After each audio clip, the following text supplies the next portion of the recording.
Welcome back to physics forum. आज का video JEE advance series पे बेस्ड है और आज के वीडियो में हम लोग रोटेशनल मोशन पे बेस्ड प्रॉब्लम को डिस्कस करने जा रहे हैं। रोटेशनल मोशन में भी मोमेंट ऑफ इनर्शिया के कॉन्सेप्ट को डिस्कस करेंगे आज के वीडियो में। तो इस कॉन्सेप्ट को समझने के लिए वीडियो को एंड तक देखिएगा। But before I start don't forget to like share subscribe to my channel. So with this let's get started. तो सबसे पहले आज का जो प्रॉब्लम है उसका स्टेटमेंट क्या है उसको देखते हैं। Moment of inertia of hollow hemisphere of mass m and radius r about a tangent a dash inclined at an angle of 60 degree with respect to line ax passing through base is, और हमारे पास चार options हैं। ठीक है, तो सबसे पहले situation क्या है मैं उसको एक्सप्लेन कर देता हूँ। ठीक है, तो हमारे पास एक हॉलो हेमिस्फीयर है। ठीक है, इसका रेडियस r दिया हुआ है, मास m दिया हुआ है। एक जो लाइन है इसके बेस से पास कर रहा है, ये जो ax है इसके बेस से पास कर रहा है, और दूसरा जो लाइन है a डैश वो टैंजेंट है at certain point on the hemisphere. तो हमें इस हॉलो हेमिस्फीयर का मोमेंट ऑफ इनर्शिया बताना है इस टैंजेंट a डैश के अबाउट, राइट। तो ये गिवन सिचुएशन है। इस प्रॉब्लम को एक्सप्लेन करने से पहले, डिस्कस करने से पहले डिटेल में एक इंपॉर्टेंट छोटा सा कॉन्सेप्ट है पर इंपॉर्टेंट है, उसको समझना बहुत ज़रूरी है। तो सबसे पहले हम लोग उसको देखते हैं, राइट। तो अगर हमारे पास एक कंप्लीट हॉलो स्फीयर होता, नहीं, एक कंप्लीट हॉलो स्फीयर होता तो उसका मोमेंट ऑफ इनर्शिया हमें पता है कि किसी भी डायमीटर के अबाउट जो होगा, क्योंकि इस केस में स्फेरिकल सिमेट्री होता है। तो जैसे एक्स एक्स डैश भी एक एक्सिस है जो इसके डायमीटर से पास कर रहा है, और वाई वाई डैश भी एक एक्सिस है जो इसके डायमीटर से पास कर रहा है। तो चाहे हम एक्स एक्स डैश बोलें, वाई वाई डैश बोलें, या कोई बीच का भी एक्सिस हो सकता है।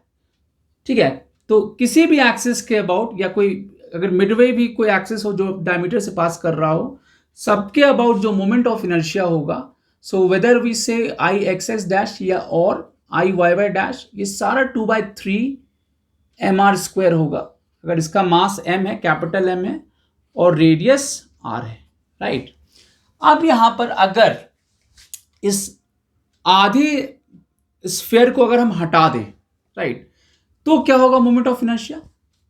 तो अगर हम आधे पार्ट को हटा दें इसमें से, लेट्स से अगर ऐसा इतना पार्ट रह गया, नहीं, तो ये हेमिस्फीयर बन गया, राइट, ये हेमिस्फीयर बन गया, और ये एक्सिस वाई वाई डैश हो गया। हम ऐसा भी एक्स एक्स डैश के अबाउट भी ऐसा कर सकते हैं, मतलब हम ऐसा भी ले सकते हैं, एक्स एक्स डैश भी ले सकते हैं, और हमने इसको हॉलो हेमिस्फीयर बना दिया, मतलब आधा हॉलो स्फीयर हो गया, ये हेमिस्फीयर हो गया, है ना, हॉलो हेमिस्फीयर, राइट।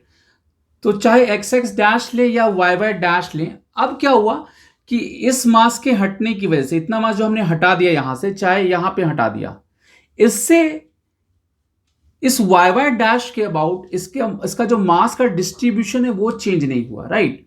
अगर देखा जाए तो मास का जो डिस्ट्रीब्यूशन है, चाहे ये कंप्लीट स्फीयर होता या आधा हेमिस्फीयर होता, इन बोथ द केसेस यहां पे मास का डिस्ट्रीब्यूशन एक्सिस के अबाउट चेंज नहीं हुआ है।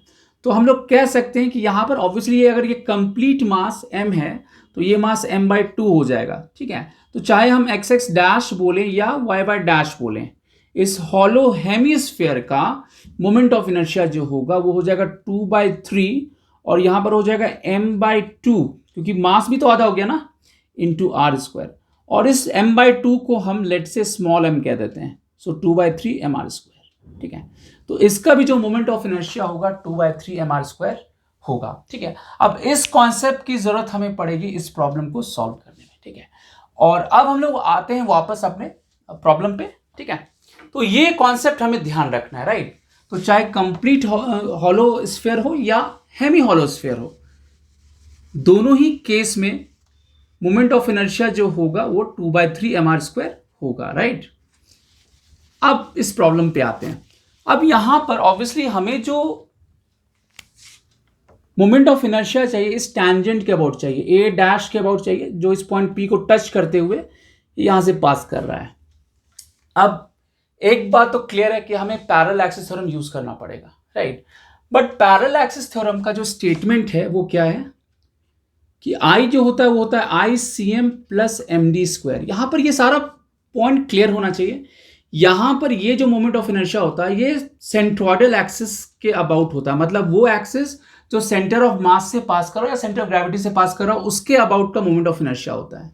और डी जो होता है वो परपेंडिकुलर डिस्टेंस होता है बिटवीन सेंट्रोइडल एक्सिस और जिस एक्सिस के अबाउट हमें मोमेंट ऑफ इनर्शिया निकालना है। ठीक है, तो ये तो थ्योरी का पार्ट हो गया। अब जैसे यहां पर कैसे पैरेलल एक्सिस थ्योरम को हम लोग यूज कर सकते हैं। सबसे इंपॉर्टेंट बात ये है यहां पर कि यहां पर ये कंप्लीट हॉलो स्फीयर नहीं है, हॉलो हेमिस्फीयर है। और हमें सेंटर ऑफ मास के कॉन्सेप्ट से पता है कि इस हॉलो हेमिस्फीयर का जो सेंटर ऑफ मास होता है इस बेस से r/2 डिस्टेंस पे होता है। तो एक्चुअली देखा जाए तो ये पॉइंट G है, राइट। तो इसका सेंटर ऑफ मास इस G पे लाई कर रहा है जो कि इस बेस से r/2 डिस्टेंस पे है, राइट। ये एंगल 60 डिग्री दिया हुआ है यहां पर, ये जो टैंजेंट बेस के साथ एंगल बना रहा है 60 डिग्री का एंगल बना रहा है। अब यहां पर इस पॉइंट से ऑब्वियसली इनफाइनाइट नंबर, ये इसका सेंट्रोइडल पॉइंट है और इस पॉइंट से infinite number of axis pass कर सकता है। लेकिन हमें किससे मतलब है? वो एक्सिस से मतलब है जो इस AA डैश के पैरेलल हो। तो हम वो सेंट्रोइडल एक्सिस लेंगे CC डैश जो इस AA डैश के पैरेलल हो, राइट। तो ये एक्सिस ये हो गया, राइट। अब ऑब्वियसली पैरेलल एक्सिस हमें लगेगा तो इस दोनों के बीच में हम लोग लगा सकते हैं, राइट। तो अगर हम पैरेलल एक्सिस हम लगाएं, है ना, तो इस दोनों एक्सिस के बीच में लगा सकते हैं। बट अगेन हम एक दूसरा एक्सिस पिक करते हैं जो कि इस CC डैश जो सेंट्रोइडल एक्सिस है उसके पैरेलल हो और इस पॉइंट O से पास कर रहा हो। ठीक है, तो जो BB डैश है ये CC डैश के पैरेलल है। तो ये तीनों ही जो एक्सिस है A डैश, BB डैश और CC डैश, ये तीनों ही म्यूचुअली पैरेलल है एक दूसरे के। ठीक है, तो हम लोग पैरेलल एक्सिस थ्योरम लगाते हैं CC डैश और BB डैश के अबाउट। ये क्यों लगा रहे हैं अभी आपको पता चल जाएगा, right. So parallel axis theorem between CC dash and BB dash, right. अब यहां पर ये जो पॉइंट यहां से हमने O से एक परपेंडिकुलर ड्रॉप किया क्योंकि हमें पता है कि ये जो D होता है यहां पर परपेंडिकुलर डिस्टेंस होता है दोनों एक्सिस के बीच का। तो यहां हम CC डैश BB डैश के बीच में लगा रहे हैं तो हमें ये डिस्टेंस चाहिए, OM चाहिए। और हम ज्योमेट्री से देख सकते हैं कि ये 90 है, ये 60 है ना, ये 60 है और ये लाइन इसके पैरेलल तो ये भी 60 होगा, ये 60 ये 90 तो ये 30 हो गया, ये एंगल 30 होगा। तो जो OM होगा हम देख सकते हैं इस ज्योमेट्री से, इस राइट एंगल ट्रायंगल में OM जो होगा वो r/2 sin 30 डिग्री हो जाएगा, राइट। सो OM जो होगा वो होगा r/2 sin 30 डिग्री या r/4 हो जाएगा। नहीं, sin 30 1/2 होता है। तो MP कितना हो जाएगा, MP भी निकाल ही लेते हैं, इसकी जरूरत पड़ेगी। ये पूरा रेडियस है, राइट। तो इस दोनों एक्सिस के बीच में CC डैश और A डैश के बीच का जो परपेंडिकुलर डिस्टेंस होगा वो MP होगा और वो हो जाएगा r माइनस ये जो r/4 आया है, नहीं ये जो OM आया है ये माइनस कर देंगे तो MP मिल जाएगा। तो ये कितना हो जाएगा 3r/4। अब हमें यहां जो पैरेलल एक्सिस थ्योरम लगाना है वो CC डैश और BB डैश के बीच में लगाना है, राइट। तो यहां पे हम लोग क्या लिखेंगे कि IBB डैश, इसके अबाउट हमें चाहिए मोमेंट ऑफ इनर्शिया और ये तो CC डैश ये जो है सेंटर ऑफ मास से ही पास करना चाहिए, प्लस M इंटू ये क्या हो जाएगा OM स्क्वायर हो जाएगा, नहीं OM स्क्वायर हो जाएगा। अब यहां पे एक बहुत ही इंपॉर्टेंट कॉन्सेप्ट है, ठीक से देखिए। तो ये जो BB डैश है उसमें जो इतना पार्ट है मास का, ये वाला जो पार्ट है, समझ रहे हैं ना, ये जो एक्सिस ये है इसके इस तरफ वाला जो पार्ट है ये वाला पार्ट, अगर हम इस पार्ट को उठा के यहां रख दें, इस जगह रख दें, तो क्या ये हॉलो हेमिस्फीयर को बना लेगा?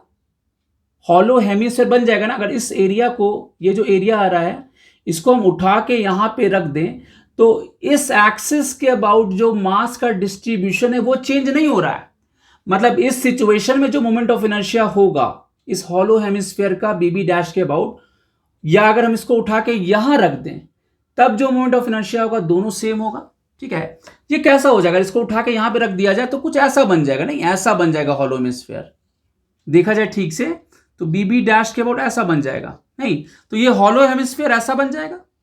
तो डेफिनेटली इसके अबाउट जो है IBB डैश हमने देखा कॉन्सेप्ट, ये कितना हो जाएगा 2/3 mr स्क्वायर हो जाएगा, नहीं क्योंकि इसका जो मास है M दिया हुआ है तो 2/3 mr स्क्वायर हो जाएगा।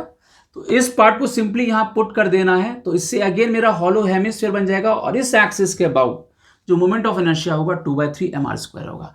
इसलिए मैंने इस दोनों एक्सिस को पिक किया क्योंकि ये हमें पता है, ठीक है, ये डिस्टेंस हमें पता है। तो इस दोनों की हेल्प से हम लोग ICC डैश निकाल सकते हैं, right.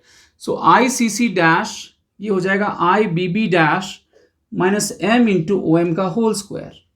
So this comes to be I B B dash जो है ये हो गया 2/3 एम आर स्क्वायर और ये होगा एम इंटू ये ओ एम जो है r/4 है, सो r/4 का होल स्क्वायर। इसको इसी फॉर्म में रहने देते हैं, राइट। और अब हम लोग अगेन पैरेलल एक्सिस थ्योरम लगाएंगे सी सी डैश और ए डैश के अबाउट, क्योंकि हमें सी सी डैश के अबाउट पता चल गया। अब इसकी हेल्प से हमें अगेन पैरेलल एक्सिस थ्योरम लगाना है ए डैश के अबाउट। तो एक्चुअली यहां पर पैरेलल एक्सिस थ्योरम 2 बार यूज होगा, करेक्ट।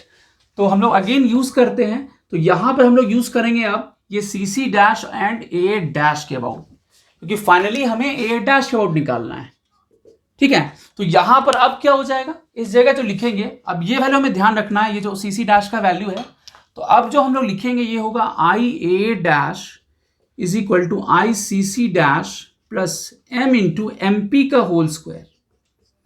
नहीं, और ये आई सी सी डैश जो हमारा निकला था ये इतना, ये वैल्यू था, ये वैल्यू हमें यहां पुट कर देना है, ठीक है। सो यहां पर इसको अगर हम 2 बोलें, सो पुट 1 इंटू, तो ये वैल्यू अगर रख दिया जाए यहां पर तो ये कितना हो जाएगा, इसको रब किया जाए तो ये, तो आई ए डैश जो होगा, तो सी सी डैश का जो वैल्यू था 2/3 M R square minus M r/4 का होल स्क्वायर हो जाएगा, ये सी सी डैश का वैल्यू है, और plus M into M P का जो वैल्यू है 3r/4 है, ये रख दें यहां पर। नहीं, तो यहां से 2/3 एम आर स्क्वायर, और यहां पे देखा जाए तो एम आर स्क्वायर बाय 16 हो जाएगा, और यहां पे 9 एम आर स्क्वायर बाय 16 हो जाएगा। सो 9 - 1 8 हो गया, तो एम आर स्क्वायर बाय 2 आ जाएगा। सो 2/3 एम आर स्क्वायर, नहीं, और ये कितना आ जाएगा, ये एम आर स्क्वायर बाय 2 आ जाएगा, और यहां पर जब आप कैलकुलेट करोगे फाइनली तो ये 7/6 एम आर स्क्वायर हो जाएगा, राइट। तो इसका जो फाइनल आंसर है वो है option number B, that is 7/6 M R square, ठीक है। Interesting. So that's all for this video. इस सीरीज के नेक्स्ट वीडियो में हम लोग फिर मिलेंगे एक नए इंटरेस्टिंग प्रॉब्लम के साथ। Till then take care, good bye.